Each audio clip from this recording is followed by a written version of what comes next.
In the previous episode, we defeated the third Omega prototype, also known as the Omega Obliterator. And that was a lot of fun. Now we're going to move on to something? Question mark, question mark, question mark? I don't know. We got to go to the lab. Before we do, though, a couple things that you guys had mentioned. Well, actually, before we do any of that, throat's still killing me. It's also been a long day, so I'm not going to say the inevitable words that cause episodes to go longer, but you know, tentatively speaking, that's the plan today. All right, first thing, the voice of God has demanded. I say demanded, but it's not that at all. Has mentioned that the dash that we get from this, the obliteration drive, gets overridden by our solar flare armor, unfortunately. So the way that it works is if I dash now, I'm getting solar flare, right? In order to get the other dash, you have to quadruple dash. You have to dash, dash. Oh my goodness, I gotta do that way faster. Dash, dash, there we go. So you get the actual use of it that way. So like effectively, let's say I wanted to dash, dash. Oh my goodness, I did that wrong. Anyways, because you want to make the dash go through so you get your, wait, can I maybe do it here? Dash, dash. Did I do it? No, I didn't do it fast enough. We gotta get far enough away. Dash, dash. No, didn't do it. Hey, we did it that time. Did it work? Did I get a stack? I don't know if I got a stack. Anyways, you get the stack of obliteration motivation. So I may end up just swapping my gear here, just swapping those out and being able to actually use that proper dash because it's really cool. So that was the first thing. Second thing, I've had quite a few of you mention, actually, before I come down here, let's get some buffs. I have a feeling we may end up fighting some bosses. So let's go to the combination thing. Boom. We get that. We get that. Do I really need any of the other ones? Probably, because this one gives me a bunch of like stuff to see better. Flasks. Let's go. Ichor. I don't know if that's actually great for us, but we're gonna do it right now. All right, let's go down. So now I've had several people mention this. One person multiple times. Thank you for keeping an eye out for me. That I'm a dum-dum and have missed something in the underworld this entire time. So I'm gonna head over there. I'm gonna show you what they were talking about. And I'm also gonna show you with quite a bit of regret. You'll see what I mean. Okay, so apparently there's a sub-biome here that we skipped over. It's literally on the corner of the world. It's pretty cool looking, but when we when we placed down our bridge, so we did the Fargo's mutant mod bridge that just places it across the entire world. I didn't realize that this was over here, and you know what? It like totally yeeted across the world and just destroyed the vast majority of this fortress, which I think is really funny. I am very regretful of it though. Okay, so it's cool. There's like nothing here though. And I think that may have something to do with the fact that it kind of destroyed everything. Now the little spot down here is just like a little cistern. It doesn't actually have anything important. I've already looked. Yeah, I kind of regret just using the bridge without knowing that this was here, but how was I supposed to know, you know? The mod had no indication so far that was a thing. Should we put some cages? I think the cages are cool, but it kind of gives the impression that we have some like BDSM thing going on. I don't know about that. Let's just get rid of them. Okay, now let's go back down and head to the lab. I think that's ideal. So why was today a long day? Well, we dropped the 3 oldest kids off. They're gonna be gone for the weekend. And then we dropped them off at like, this is, it's gonna sound ridiculous to those of you who are morning people. I'm not a morning person. I'm a night owl, mostly because that's when I have to get my work done.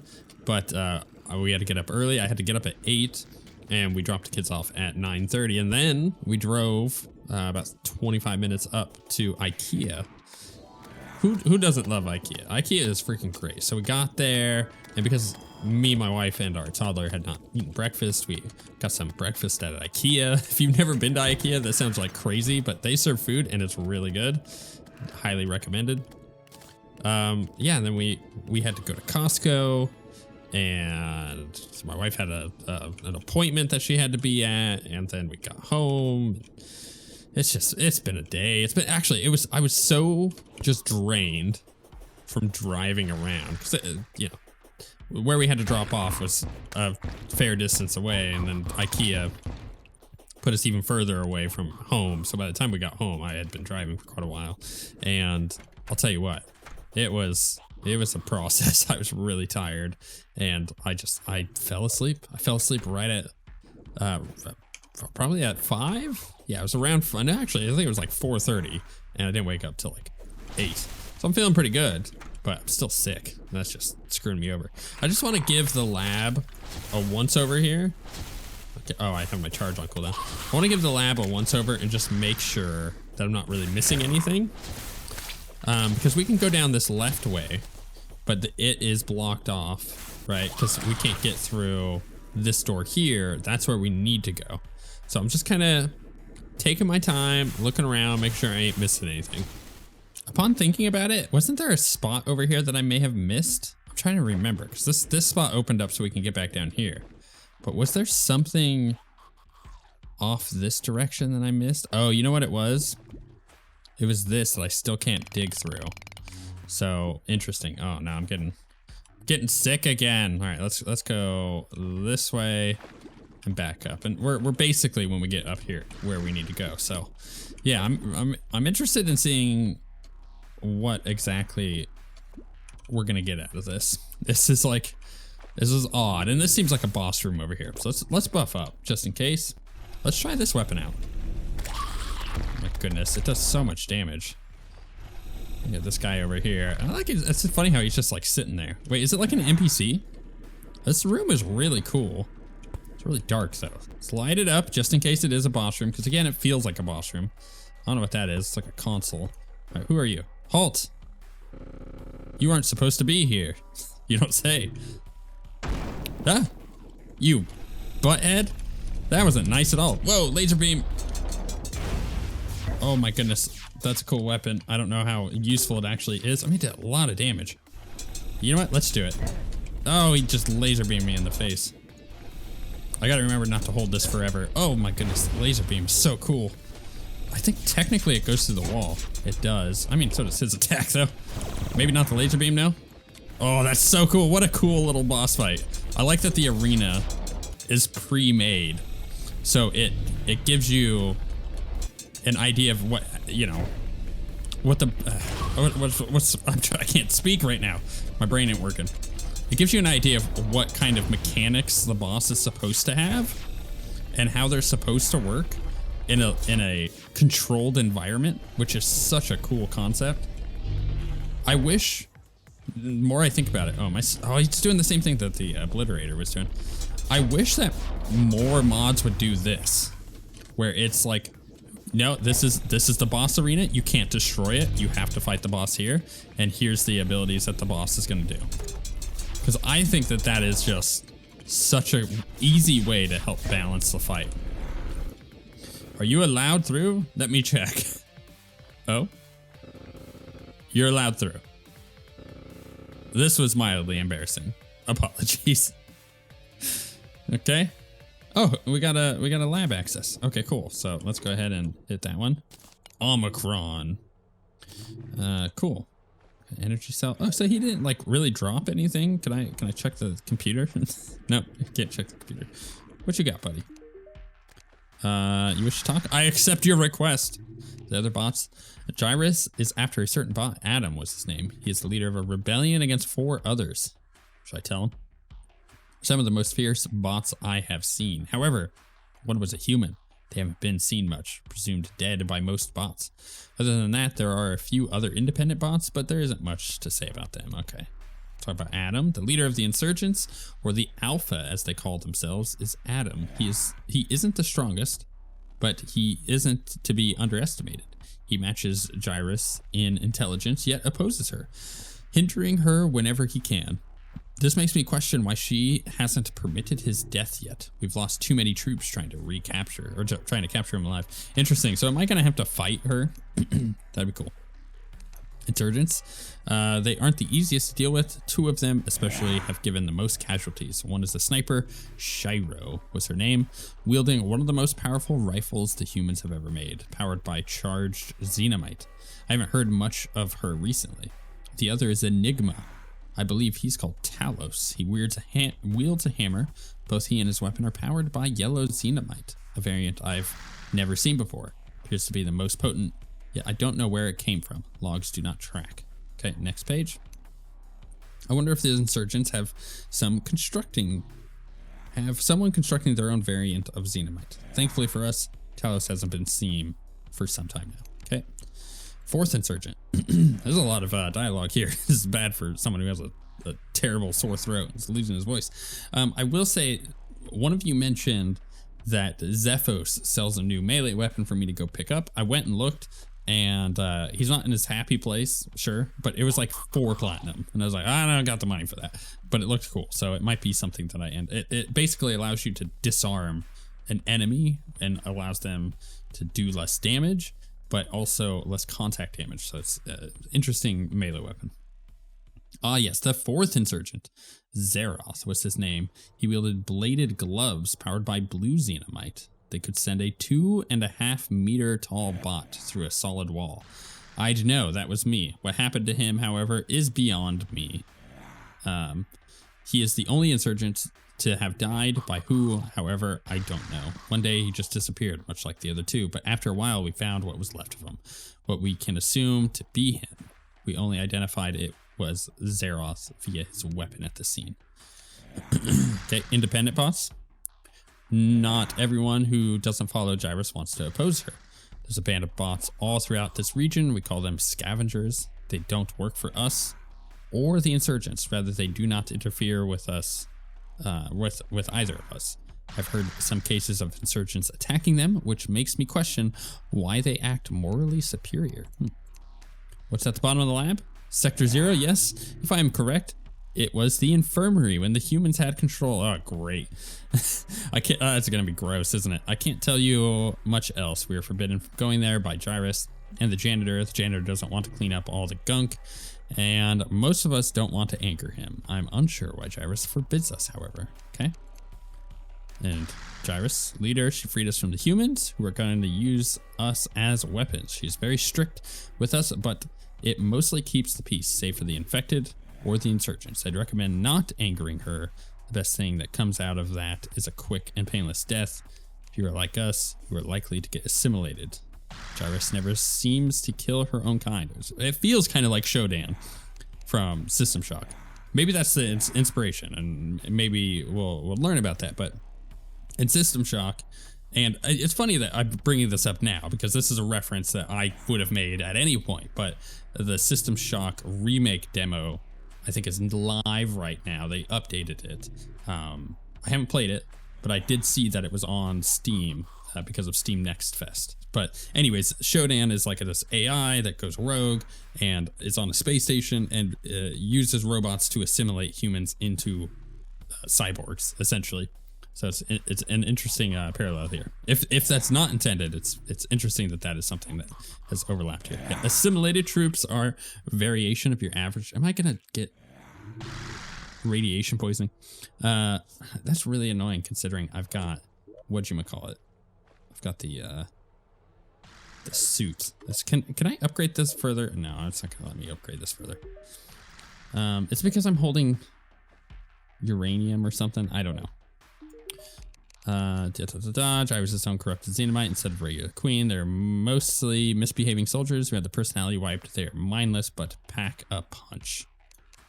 Who follow them? Gyrus told us they were going to be used as weapons of war by our previous owners, a weapon company named Teochrome. However, she put a stop to that. To most bots, that makes her worthy of being our leader. However, some disagree. And I should challenge him, so I think that means I could fight him again, but I'm not going to do that. So let's go ahead and go back, because this is super duper annoying and I need to get my pills. Let's just go ahead and take these with us, you know what I mean? And we can take that and not get screwed over anytime we're in the lab. We'll explore a little bit more, but I could feel it. I'm like right on the end of my lifespan of my throat. So I'm gonna I'm going to explore a little bit more. We'll see what we can do. One thing I will say is this week thing and the pill sickness, it's really annoying when it's almost required that you get some kind of radiation sickness. Like I'm wearing the suit and I'm still getting radiation sickness. Maybe again, that's from what I'm holding, but I don't know if it's like that smart, if the system is that smart. Let's look. I guess what I could do is try like dropping the xenomite. Revert xenomite infection to a previous stage. Interesting. I wonder if that's what I'm getting. I don't know. All right, so let's drop that in there. And that should be fine for now. I'm just kind of hoping that we don't have to worry about that for much longer in here. But I will say, oh, hiccups, that the best feedback that I have right now is that boss was awesome. And I wish that more modded boss fights and vanilla boss fights used a pre-done arena. This is something that I keep bringing up Mega Man, but I think it's a good example. I think it's a valid example of like, hey, this is a cool thing that another game has done and it worked really well for them. And actually, most single player games that have boss fights do this same thing, so it's not like it's anything new. But yeah, the ability to fight a boss in a preset arena means that boss can have cool, unique mechanics that require you to utilize the arena to your advantage. Golem would be a great example if it actually had like abilities that it was doing that got blocked by certain blocks, and when the arena generated, it generated in a way that was going to allow you to avoid some of those abilities. Currently, it doesn't do that, and it's just this stupid penned-in arena, and that doesn't really, it's not great. But if more boss fights did stuff like this, I would love that, especially modded boss fights. Yeah, I think it's such a cool concept, and I want to see like what Plantera would look like if it had a set arena, and that's how you fought the boss. Because then, you know, what does that do? Well, it alleviates the burden, it's essentially what it is, of having to make a arena to begin with. Nobody likes making a freaking Plantera arena. Nobody. Even with the convenience of like Fargo's Mutant mod, of like, here's an instant arena, nobody likes building an arena. That's weird, I'm like shooting sparks. Yeah, so it kind of makes me want to, I don't know. Do I need more uranium? I've got like a lot. I think I'm just gonna leave it in there.